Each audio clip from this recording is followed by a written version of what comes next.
Hey, my name is Amanda. I'm the artist behind Twig Lips. Welcome to my 1,000 square foot live-work art studio in Bridgeport, Connecticut.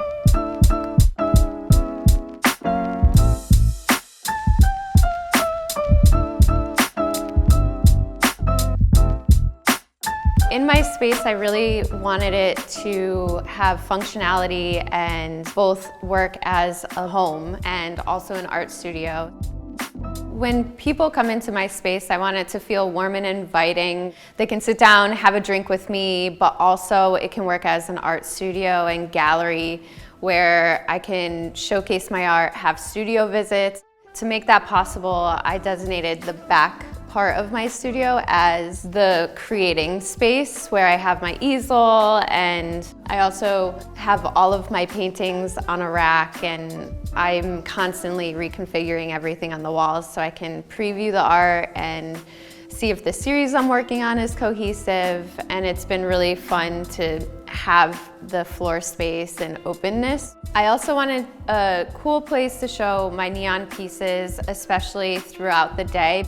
As the light changes outside, it really becomes an impactful light. I always loved really curved chairs and pieces, which is why every single piece is curved. I also thought it was important to have very monochromatic, white, black, simple contrast items, just so that way all the colorful art around it can speak for itself.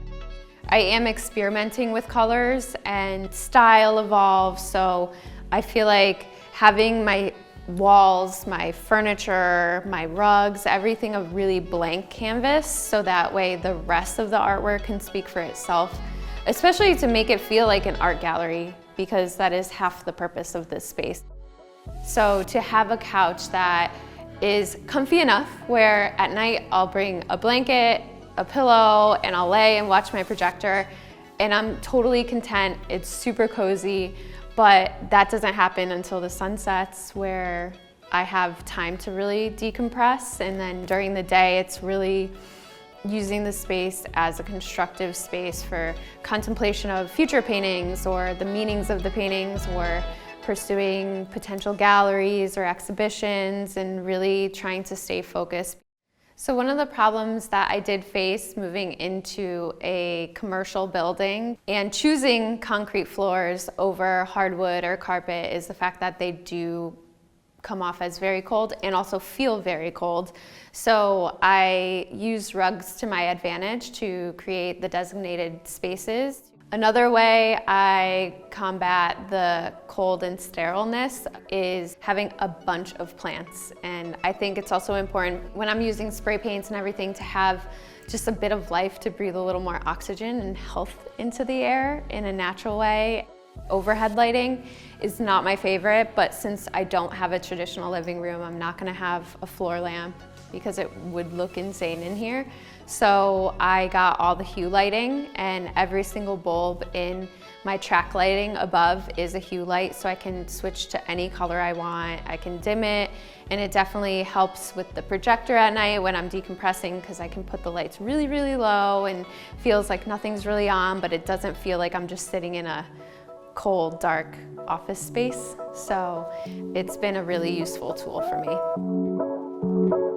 So when I first initially looked at this space as a potential live-work art studio, this room was an office break room, and the kitchenette that was right outside was in here where my closet area is. I decided that the bathroom would live in this room, and it would be my bedroom as well, because I can shut it off. For my bedroom door, I chose to do a frosted glass look because privacy is also really important to me if I have people that I'm not familiar with coming to look at art. In a commercial space, I have the public bathrooms right outside, so there's no need for anybody to ever go into my bedroom area.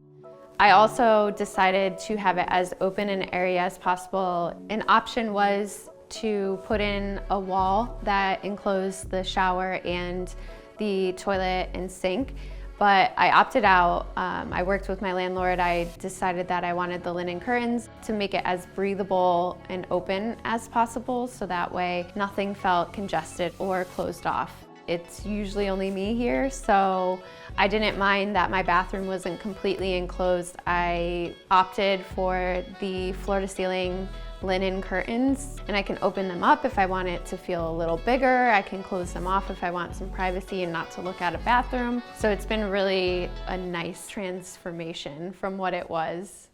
So my really good friend Dan Monick is this amazing photographer, and instead of just selling prints, he also sells textiles and woven blankets. I love this one because, of course, there's a hand on it, which goes with a lot of my artwork, but also I love supporting my friends in their crafts. Keeping the theme of everything being open and visible, I wanted the same to reflect for my closet area. So this whole shelving system is from IKEA. I try and keep it as neat as possible because you can see it. Honestly, I usually wear black or white, so it doesn't really feel too obnoxious to see all my clothes anyways.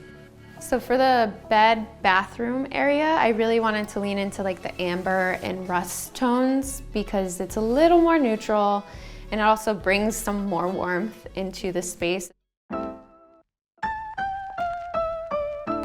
My friends and family, when they come over, it's nice to just have conversation and be able to face each other without any distractions. I love to just put on music and go to my bar cart and make drinks. And my number one inspiration, if I'm ever having imposter syndrome, Black Sabbath's Master of Reality is my favorite album to put on. And then I just blast it because it just makes me feel very powerful and cool. And this was a gift, not a gift, it was given to me from my dad. I wanted this whole area to be the entertainment area where all the audio comes from. It's so good, it's my favorite. I mean, how do you not get inspired when you just blast Ozzy?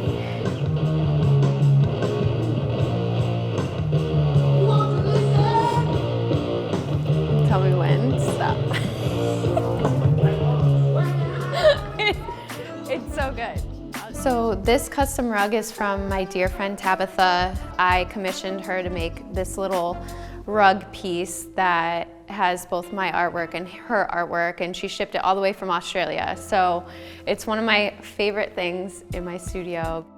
This is my workbench area where I keep most of my supplies. I got this back piece from Wall Control. It's a metal pegboard. I have everything in one place. Big thing for me is just keeping organized. So everything's on rollers because whether I kind of shift with the light throughout the day, so I get the best light, and my easel's also on rollers. So everything I can just kind of configure to where I need to get the best light.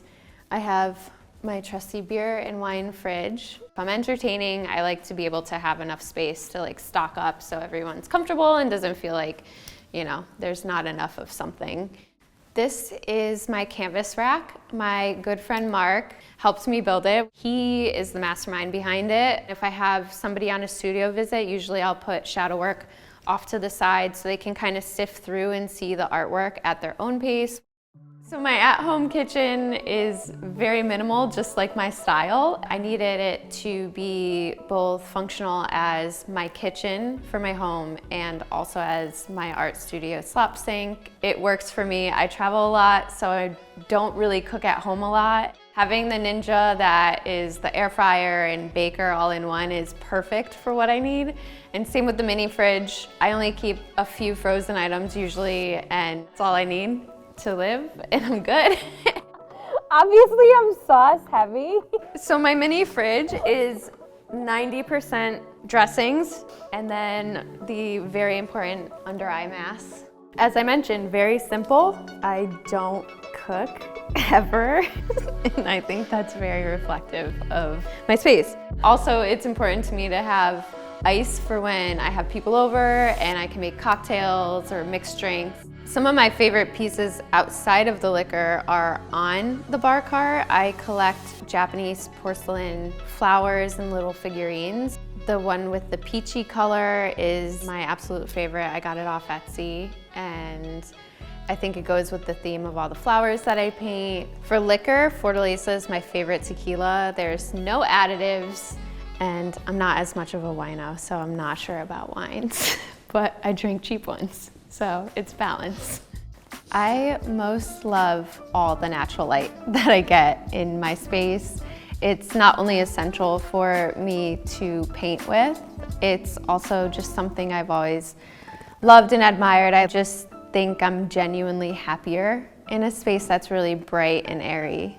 I think what has changed the most since I've moved in has been my relationship with art and the way that I had to shift from working in a separate art studio to moving into my workspace and having to coexist. Having it within my home also gives that space of contemplation of what does it mean, or if a painting's unfinished, a lot of the times I'll just stare at it and try and figure out like what's missing, what do I need. It gives me the time where I can just hang out in a relaxed way, being able to see all my art showcased in a way that helps me envision how I want to showcase it to the world.